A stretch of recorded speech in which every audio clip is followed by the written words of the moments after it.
Hindi tayo magkakasundo, mag-aaway tayo, mapapagalitan ko kayo, at higit sa lahat, putulin ko ang sustento mo.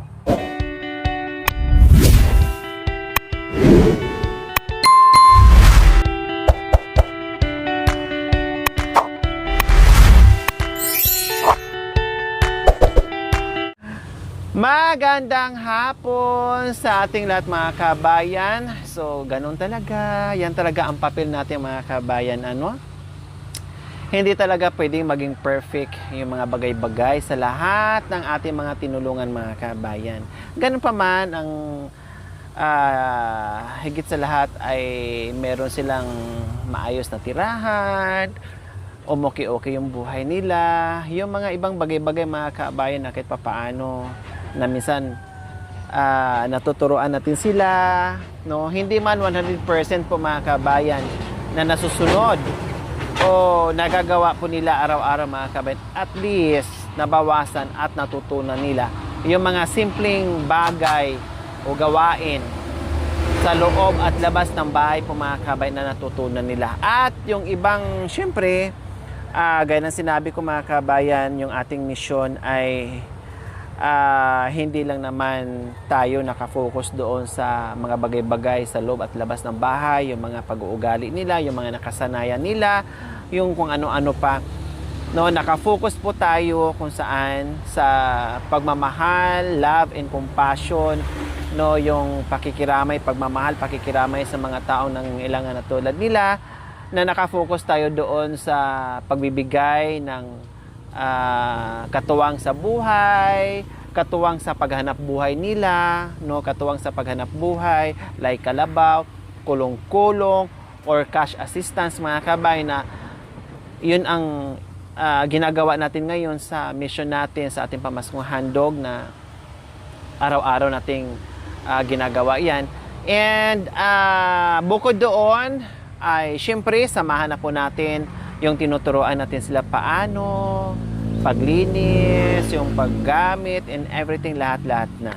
No, lahat-lahat na. Hindi man ma-perfect, hindi man natin sila masabihan lahat-lahat kasi syempre hindi lang naman din tayo nakatuon sa isang pamilya, no?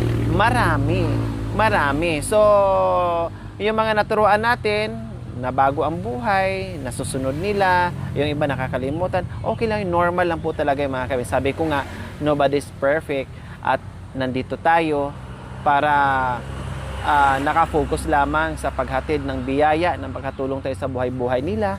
Kahit meron silang halimbawa ay hindi na nalinis ng maayos, no? Nakakalimutan nila yung mga bagay na tinuturo natin, okay lang yun. Kasi alam naman natin na sila ay yung nagisnan nila, no, na ganon, na ganyan nga yung nagisnan ng mga kabayan o kultura ng mga kabayan. Ang importante, nabawasan, naibsan yung kahirapan. Ang importante ay nabago kahit papaano yung buhay nila. Okay, so nakita nyo naman po mga kabayan, yung ginawa namin kanina, nag-overhauling. Kasi nga, ganyan sinabi ko, ilang araw si Kuya Oming nawala dito. Noong nakarinig ko, pinuntahan dito.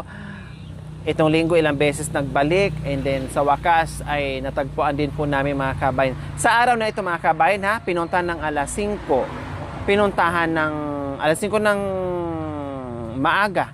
Pinuntahan ng mga bandang alas 8. Pinuntahan ng mga bandang alas 10:30 o mag-alas 11 niya. Saka pa namin siya natagpuan dito sa bahay niya. Kasi sabi niya, tinuro niya, galing daw siya doon. So, syempre, naging busy-busy siya. No, at pagdating namin dito may mga kalat-kalat, no, so nag-overhauling na naman kami ni Mami D, kasama siya, tinuturuan ko na naman, and then syempre pinakain namin. So nabanggit nga kanina ni Kuya Oming mga kabayan, no, Mami D, ito din ang sasabihin ko kay Kuya Oming, no, nandito din kayo, ay pakinggan nyo rin po yung sinasabi ko or sasabihin ko kay Kuya Oming. No, prangkahan to mga kabayan dito kay Kuya Oming. So, narinig nyo na po kanina sa sagot ni Kuya Oming sa tanong ko sa kanya. Sabi ko, Kuya Oming, ilang araw na kayong walang bigas? Nagsenya siya, 3 araw daw po. Walang bigas. Tama po, Kuya Oming? 3 araw wala kayong bigas? 3? O, 3. So, nadatnan po natin siya kanina na ang kinakain po niya ay laing or lapa or dahon ng gabi na nilagyan daw po niya ng gata at yun lang daw ang kinain niya kaninang umaga, no? Kaninang umaga doon niya niluto. Ay, kailan mo niluto? Kahapon pa yon? Ay, kagabi? O kagabi, kahapon. Kagabi. So, kagabi pa daw niya niluto yun. So, ibig sabihin, nabawasan niya yun ng hapunan, nabawasan siguro ng almusal, o kung hindi namin siya nadatnan, yun pa rin ang tanghalian niya. Tapos kung hindi pa namin nahatiran ng yun na naman ang dinner niya. So 24 hours po mga kabayan, yun ang magiging laman ng tiyan niya, yun ang magiging kanin niya. Mula kahapon, no? Mula kahapon ng gabi hanggang mamayang gabi. Kaya nakita natin kanina, ang dami pa. Pero marami na rin nabawas. Kumbaga nakaano na siya halos naka 3/4 na po mga kabayan. No, halos kalahati na yung nabawas doon sa isang kawali na laing po mga kabayan. So, nandito ako ngayon mga kabayan. Nabalitaan ko or nasabi ng team. Kasi nga, 'di ba, sinabi ko po sa inyo mga kabayan, kung hindi ako makakapunta dito, matik yan, si Makoy at saka si Jacoy ang pupunta dito. Or kung sobrang busy po nila mga kabayan, matik yan, isa ni Makoy at saka ni Jacoy pupuntahan dito sa Kuya Oming para i-check, no? Ma-video man yan dyan or hindi, puntahan niya ng dalawa para i-check kung may pagkain siya, lalong-lalo na bigas or kung ano man maibigay. Kape, bigas, laging yan. Kape, bigas, asukal, and everything, mga sabon, lagi yung magkakasama. Tulad ng ginawa at dinala ko kanina. So, napansin nyo naman po mga kabay, maraming sponsors si Kuya Oming noon. And then, on and off, ang sponsors, merong buwan na walang sponsor, merong buwan na may sponsor. Pag wala, matik, saluin ko yan, katulad ni Tatay Romy. So, si Tatay Romy, ganun din po, Mami D, lalo na si Mami D, matagal to nawala ng sponsor mga kabayan, no? Matagal-tagal to. Ngayon lang medyo bumalik-balik nandito na naman sa bahay. So matagal to nawalan si Mami D ng sponsor. Pero ganun pa man, nawalan siya ng sponsor mga kabayan, continuous pa rin yung pagbibigay ko kay Mami D, kay Tatay Romy, ganun din, at kay Kuya Oming, ganun din, at sa iba pa. So ngayon po mga kabayan, kung walang isang viewers ko na nakapanood doon sa video ni Makoy and Jacoy na napuntahan si Kuya Oming at ang nakalagay doon sa video po mga kabayan ay si Kuya Oming ay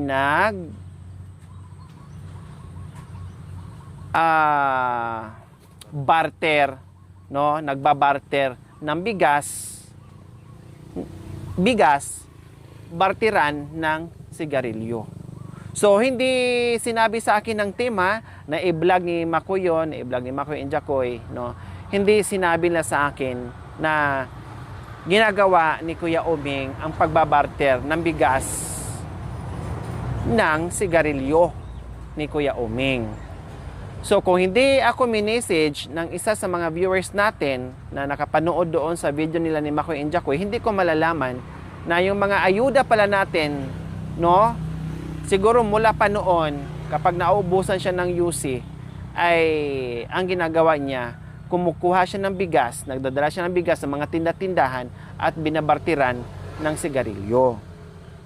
So ngayon, hindi mo na ako nag-reply doon sa nag-message sa akin na ganito ganyan, pinanood ko muna yung video. Pinanood ko muna yung video ni Makoy and Jacoy dito kay Kuya Oming. Oo nga, totoo nga talaga na si Kuya Oming, kapag naubusan ng budget o pambili niya ng yosi, ang ginagawa niya para matustusan ang kanyang bisyo pag yoyosi ay yung bigas niya dyan na nakatambak o nakaimbak ay binabartiran ng sigarilyo. So, very, very, very, very wrong. No? Hindi po talaga maganda, Kuya Uming, yung ginawa nyo. Alam nyo po, Kuya Uming, nung time na yon na binalita sa akin ng viewers ko at viewers ni Makoy and Jacoy, na nakita ko at napakinggan ko at napapanood ko ang usapan nyo na nagbarter kayo ng bigas para na makasigarilyo kayo. Alam nyo, sabi ko kaagad, putulin ko na ang sustento ni Kuya Uming. Hindi na ako magbibigay. Sinabi ko na rin ni Makoy na Jacoy, huwag nyo nang hatiran. Ayaw ko na. Kasi marami naghihirap. Hindi lang mga katutubong aitas, pati kaunat natin. No, marami naghihirap po, Kuya Uming. Ang dami nagmi-message sa akin, malalayong lugar. Hindi ko lahat mabigyan. Kumakalam ang sikmura. Pahingi akong ganito, kahit 1 kilong bigas, kahit 50 pambili ng bigas para sa anak ko. Ang dami nagmi-message. Diyos ko, halos sa sakit at sasabog na lang ang utak ko kung paano ko mabigyan ang lahat. No, pero hindi kaya ng power ko. Buti sana kung nagmamayari ako ng buong Pilipinas. Hala, sige, lahat ng kumakalam, lahat ng dumadaing, lahat ng problema, sige, gagawin ko. Pero kayo, Kuya Uming, nawala ng problema, may bahay, may pagkain, bukod po sa cash na binibigay po namin sa inyo. Di ba po, sabi ko po sa inyo, oh, Kuya Uming, may cash ka pa. Minsan ini-spoil pa namin kayo. Binibilhan pa namin kayo patago ng yusi or binibilhan pa namin kayo ng sigarilyo. Pati lighter, hala sige, binibilhan po namin kayo. Para lang na kahit papaano, dahil naintindihan namin, nagyoyosi kayo and everything. Pero lagi ko pong pinapaliwanag sa inyo, Kuya Uming, dahan-dahan kayo sa pagyoyosi. Pero sabi nyo, opo, minsan-minsan lang naman. Oh, minsan, Kuya Uming, ang pera ha, ibulsa, itago, hindi yan para lahat sa yosi. Magbawas ka, sige. Payagan kita magbawas ka, pero isa lang ha. O, ginaganyan ko po kay Kuya Uming. The rest, halimbawa, naubusan ka ng posporo dyan, o lighter dyan, naubusan ka ng asin dyan, naubusan ka ng bitchin dyan, naubusan ka ng mantika, o whatsoever, naubusan dyan, meron kang dukutin, bulsa mo na hindi ka empty-empty. Na hindi talaga zero, totally zero balance yung bulsa mo. Oh, lagi kong pinapaliwanag. Dati, binibilhan ka namin ng kalahating kaban. Pero, napapansin ko, bakit ang bilis na ubos yung kalahating kaban na mag-isa lang naman kayo? Kay Mami D nga, oh. Inaabot pa ng ilang buwan. Kung si Mami D lang talaga. O kahit sabihin na natin, aabot man lang sana ng 1 buwan sa inyo, Kuya Uming, yung kalahating kaban. Okay lang. Hindi ko kini-question, Kuya Uming, na ubusin nyo kaagad or na inuubos nyo kaagad yung kalahating sako sa loob ng 1 buwan or hindi man naabutin, okay lang yun, basta kinain nyo. Wala akong masaya nga ako eh. Walang problema sa akin, Kuya Uming, kung inubos nyo ang pagkain nyo, basta alam ko na kinain nyo, inubos nyo, no problem. Pero kung maubos ang bigas nyo, dahil sa pagbabarter nyo ng sigarilyo, hindi pwede. Hindi tayo magkakasundo, mag-aaway tayo, mapapagalitan ko kayo, at higit sa lahat, putulin ko ang sustento mo. Kasi, sabi ko nga kanina, maraming nagugutom. Pero kayo, isa sa mga recipient ko na tuloy-tuloy ang biyaya, tuloy-tuloy ang pagkain, grocery, cash, kahit walang sponsors, tinutuloy-tuloy ko. Kasi, grabe yung awa ko na nakikita sa inyo na kahit papaano ay mabago ang buhay nyo na hindi tulad dati na nakatira ka sa puno o sa ilalim ng puno ng mangga na talagang kawawa kayo, daig nyo pa yung basang sisiw dyan sa ilalim ng puno na tinirahan nyo dati, Kuya Oming. Di ba po, Kuya Oming? Ulitin ko po, hindi ako magagalit sa anumang binigay po namin, galing man sa sponsor or galing man sa bulsa ko, hindi kami magagalit bagos matutuwa kami. Basta inubos nyo, kinain nyo, na hindi binarter ng sigarilyo. Kaya ang dala namin ngayon, 5 kilos, 10 kilos, 5 kilos, 10 kilos, tapos kunting grocery. Kasi siyempre, hindi maalis sa isipan namin. Baka mamaya magbigay ako ng kalahating sako, barter mo na naman ng sigarilyo. Kuya Oming, mas gugutomin ka, mas manghihina ka kapag naubusan ka ng bigas. Pero kung naubusan ka ng sigarilyo, matiis, no? Mabuhay ka, at hindi ka pa magkakasakit. Pero kung naubusan ka ng bigas, wala kang sigarilyo, may sigarilyo ka nga, nagkakasakit ka pa sa sigarilyo, nagutom ka pa, wala ka pang bigas, nanghina ka pa, papayat ka pa, everything, iiksi pa ang buhay mo. Tulad kanina, nadat na namin kayo. Kaya nga, ang ganda ng bungad. Oh, wow, may gulay. Sabi ko, Mami, di buksan mo nga. May gulay, yes. Pero ang tinanong kita kanina, may bigas? Wala. Iling-iling kayo. May sinaing? Tininan ko kaldero, wala. Empty. Tinanong ko may bigas? Wala. Walang kanin? Wala. Sabi nyo, ang kinain nyo kagabi pa, laing or lapa. O so makatuwid, wala kayong bigas. O, ngayon, wala kayong bigas ng ilang araw po, Kuya Oming. Nagutom kayo. Sa 3 araw, nagutom kayo.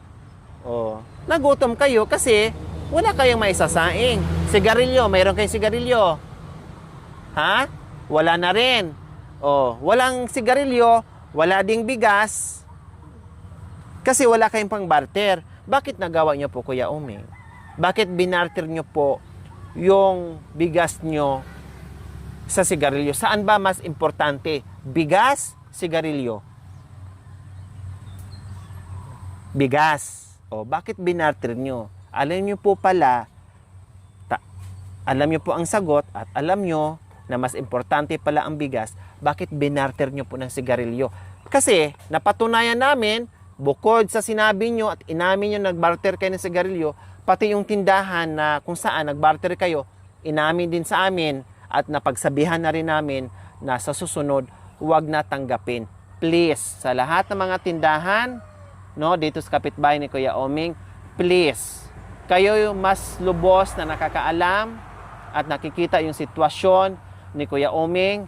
Hindi porket na nakikita nyo na binibigyan namin si Kuya Oming ng pagkain or bigas or groceries, na samantalahin nyo din yung kanyang kahinaan na para lang makasigarilyo siya, na i-barter yung kanyang bigas na imbes na pagkain na punta pa sa bato. Huwag naman. Please, ha? Please, please, please. Nakikiusap ako sa lahat ng mga tindahan na kapitbahay ni Kuya Oming or sa kanyang mga pinupuntahan na tindahan para mag-barter ng sigarilyo. Please, huwag nyo pong tanggapin at sabihin nyo, isaing mo na lang yan, Kuya Oming, para mabusog ka. Or bigyan nyo na lang isang stick. Tulong nyo na lang sa kanya. Sige. Kaysa yung tanggapin nyo yung kanyang alok na barteran ng sigarilyo, isipin nyo na lang po kung saan mas importante yung sigarilyo ni Kuya Oming o yung pagkain niya araw-araw, yung bigas. So, confirm po yung mga kabayan dahil pinuntahan nga po yung mga store na pinagbarteran ni Kuya Oming. So, Kuya Oming, bakit nagawa nyo po? Binibigyan naman kayo ng grocery, binibigyan kayo ng cash, binibigyan kayo ng lahat, binigay sa'yo. Tapos, bukod doon, nagsa-sideline ka naman. 'Di ba? Pupunta ka kung saan-saan, nagsa-sideline ka. So, dapat, yung mga sideline mo, yun na, napupunta sa bisyo mo kung mayroong bisyo. Kung hindi ka talaga mapigilan mag-use, yun sana ang pinambili mo.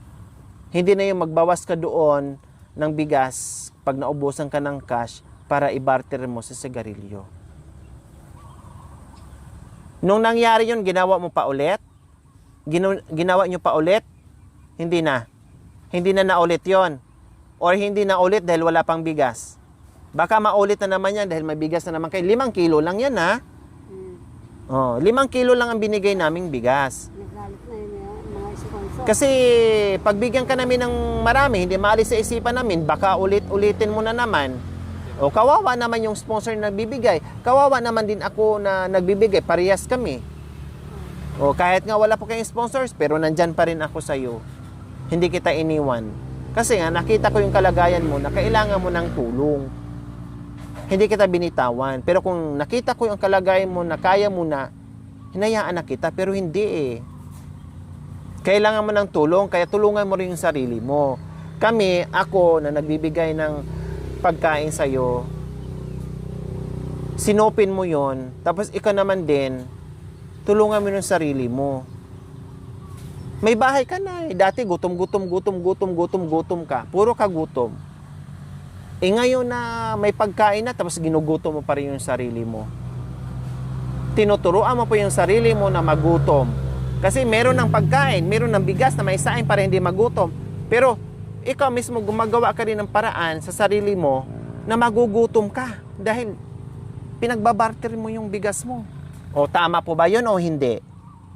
Tama, hindi? Ha?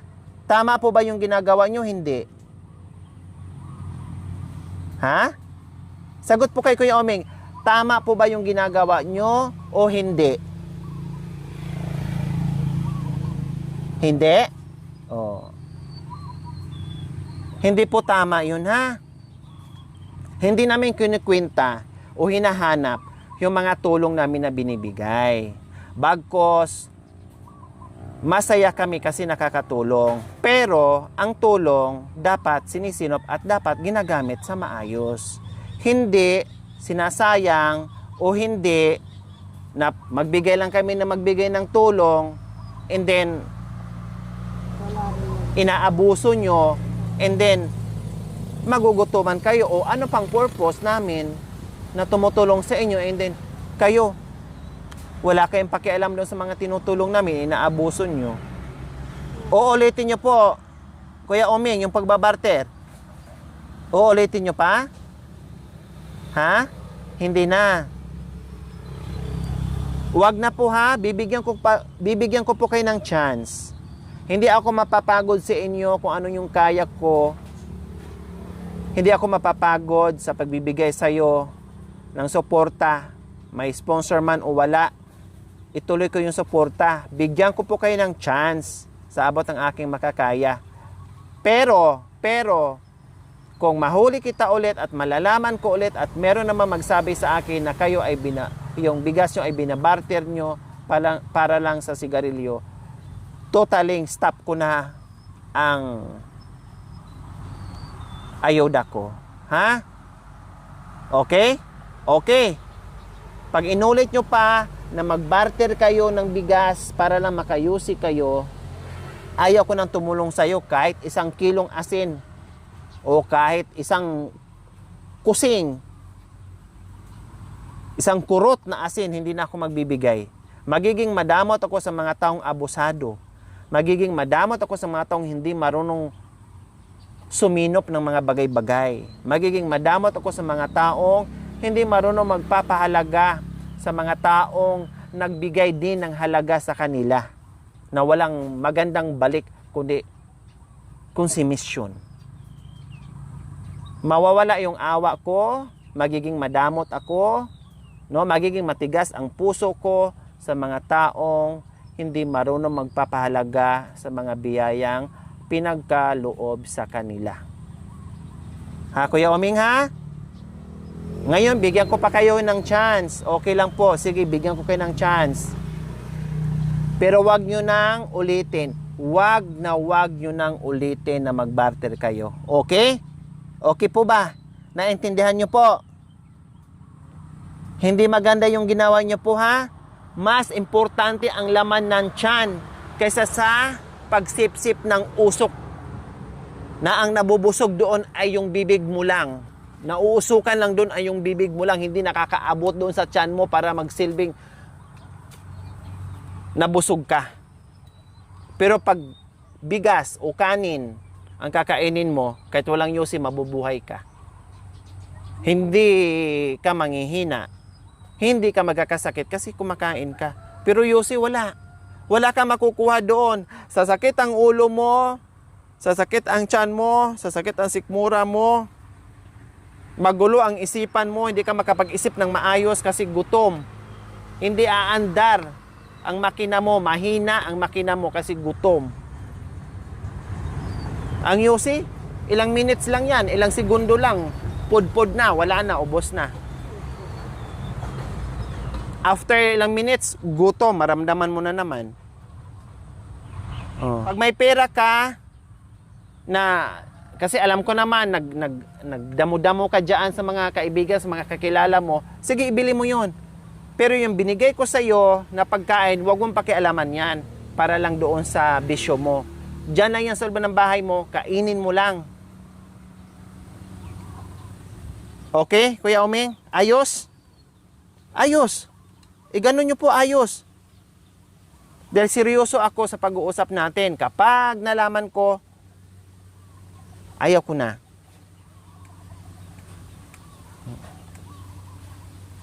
Kasi ginawa ko na lahat para mapaayos ang buhay mo. Tapos ikaw din, hindi mo naman din sinusubukan ayusin yung buhay mo. Gusto mo, nakasubsob ka sa lupa.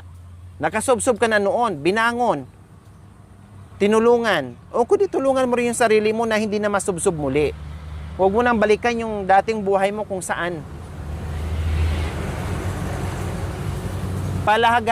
Papahalagahan mo ako, Kuya Oming, ha? Palagahan mo yung tao.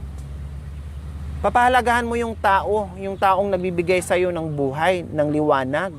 Huwag mong baliwalain. Dahil yung mga tao nagbibigay sa'yo ng halaga, pag nawala sa'yo yan, abay, paano na buhay mo? Hindi ka naman inaasikaso ng pamilya mo. Mabalik ka doon sa dating tirahan mo. Buti sana kung mawala yan dito, bahay mo. Kung meron kang isang kapatid na handang magkop-kop sa'yo at handang dumamay sa'yo habang buhay. At handang, bukod dun sa pagkop-kop, bukod dun sa pagpapakain, at handang magsakripisyo sa'yo kung ano ka. Kaya kang tanggapin kung ano ka. Paano kung hindi? Saan ka pupulutin? Diba, Kuya Oming? Tama po ba sinasabi ko po sa inyo? Galit po ba kayo sa akin? Ha? Hindi. Naintindihan mo naman yung sinasabi ko. Masama ba yung sinasabi ko? Hindi. Hindi. Tama po ba? Kaya wag nyo na pong ulitin, ha? Ulitin ko po. Nagagalit man ako sa'yo noon, nung nabalitaan ko. At sabi ko nga, stop na. Ayaw ko na. Pati si MJ, sinabi ko na, ayaw, wag nyo nang puntahan. Pero nangibabaw pa rin ang awa namin. Pero bigyan kita ng second chance. Second chance, sige. Pag inulit nyo pa, wala na, ha? Break na tayo, ha? Kuya Oming? Oh. So, Mami D, ngayon narinig niyo po yung usapan namin ni Kuya Oming sa nangyari doon sa bigas na binibigay namin. Anong mensahe niyo po? Nakakatanda na kayo, no? Nakakatanda kayo sa amin, may pamilya ka, may anak, may mga apo na. So tama po ba yung ginawa ni Kuya Oming sa pagbabarter ng Yose? Hindi. O bakit nasabi yung hindi, Mami D? Kahit ang Kapampangan, ayaw. Kasi, buti nga, nandiyan kang naka-umipit sa amin na kahit hindi ka namin nakilala, kung hindi ka nagpakita sa amin, hindi ka namin nakilala. Totoo yun, anak. Kaya nasasabi ko nga po, hindi po maganda yun kahit hindi po ganun. Kahit wala ka ng sigarilyo, huwag mo ibebenta yung pinagkaloob sa iyo ng Panginoon. Panginoon na lang ang nagturo sa iyo, anak ko. Napuntaan mo silang lahat. Tingnan mo kung paano. Ganun po. Yung, Anong masasabi mo sa kay Mami D ay advice mo sa kanya? kung wala pong sigarilyo, di kahit magwalis ka lang dyan sa kanila, bibigyan ka ng sigarilyo. Bakit mo ibebenta yung pagkain? Bawal daw po yun eh. Kahit saan, bawal talaga yung bigas ng sa loob ng bahay, ibebenta mo, hindi po. Kumbaga bigas na naging bato pa. Opo. Kung may pumunta sa iyo, ay kumusta ka na, gano'n po. Nagutom na gutom. Pakainin mo, hindi pwedeng hindi mo pakainin. Yun pong alam ko. Pero yung ibebenta, hindi. Kahit yung alta, wala pa kung nagbenta ng gano'n. Kasi itong ginagawa niya Mami D, bukod sa binibigay namin sa kanya na sustento, gumagawa naman din siya. Halimbawa, magdamo siya, magwalis, Opo. binibigyan naman siya. Opo. Yun na lang sana ang pambili niya ng ano niya, vision niya. Desisyon niya. Basta ang importante, gagawa na lang siya ng paraan na matustusan niya yung vision niya. At minsan nga, binibigyan, ini-spelled pa namin. Pero yung pagkain sana ay wag na. Oo. Yung pagkain dito. Para kahit anong mangyari, ay hindi siya magugutuman. Hindi siya maubusan ng pagkain. Kaya na po sa mga tumutulong din sa iyo no, kung paano ka Hindi matutuwa. Hindi matutuwa yung sponsor. Magagalit. O kahit ako. Sabi ko nga, matagal ka nang walang sponsor pero nandito pa rin kami. Nakaalalay sa'yo. Opo. So ayan po mga kabayan, no? Nung nabalitaan ko ito, dapat puntahan ko kagad ko at ako mismo ang magsasabi sa kanya. Kailang, alam niyo naman, sobrang busy natin sa bundok. Kaya sabi ko sa kanalang, kapag medyo okay yung time ko, puntahan ko sa Kuyauming kasi gusto ko talaga na ako ang kakausap sa kanya. So ngayon, nagkaroon ng time at kanina, wala. Basta iba lang ang kinumusta ko mga kabayan. Sabi ko, saka ko na lang kausapin after kumain, magluto, maglinis and everything. No, so nakausap ko na at sabi na Kuya Uming, nag-uusap ka naman sinsinan ay hindi na maulit. Hindi na maulit Kuya Uming? Hindi na? Oy, ganun nyo po para makita kung seryoso kayo. Hindi na. Hindi nyo na uulitin. Oh, hindi na niya uulitin mga kabayan kasi talaga, very very wrong talaga mga kabayan. Hindi talaga maganda. No? Hindi baling ubusin. Basta kain lang, no problem sa akin. Sige, ubusin mo lahat hanggat kaya mo. Huwag lang maubos sa ganyang pamamaraan na pagbabarter ng yosi. Halimbawa, 1 kilo o 2 kilo, hindi natin alam kung ilang stick ng yosi. O kahit sabihin pa natin 1 rim ang kapalit, hindi pa rin maganda. 7 Diba? pesos yata kung Oh, isang hindi pa rin puno ngayon, maganda. isa-isa. Kaya nandito po kami mga kabayan para kausapin si Kuya Uming. So okay, bigyan ng second chance. Pag naulit na, hindi na po pwede. Kaya maraming salamat po mga kabayan. Sana kayo din naunawaan. Tulad ng kayong pag-uunawa. Siyempre, kanya-kanya tayo ng opinion. Respetuhin po natin. Okay, so maraming salamat. See you next episode po mga kabayan. We love you all. God bless us all. Bye! Mwah! Thank you for watching. Don't forget to like, share, and subscribe.